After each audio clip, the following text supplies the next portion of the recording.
Sipas Klan Kosovës edhe burimeve të tjera, ky dyshohet të jetë i dyshuari për vrasjen e gruas në Zvicër, për rastin që ju kallëzova.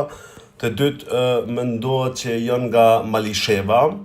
Njeri është 38 vjeç ndërsa tjetri 40 ca vjeç, Ramiz Berisha e ka emrin. Pra për rastin nëse nuk e keni pa videon tjetër, është një rast ku mbram e ka kallë edhe shtëpinë, ka gjujt edhe jashtë me armë, hi mrena, ka myt gruan edhe e ka myt edhe veten.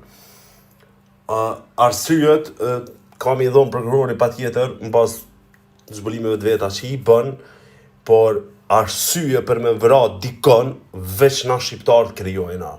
Për besë, une nina shumë keq kur shoh komente si atin ti arsyen. Edhe një gjë ta kuptoni. Unë jam mbështetës i gazetarisë, komentoj ngjarje me interesin e publik, e drejta ime për të komentuar gjëra publike të cilat bëhen publike rrjedhën nga konventa e Gjeneves, e cila ma jep drejtën e citimit dhe komentimit, nuk jam jashtë vijave të ligjit. Nëse ju pengon video jame, e keni kollaj me kalu, nuk e di pse lodhni, më tregu qa kom drejt e qa s'kom. Nuk ju në mburg për kur gjo mos më mërzitni.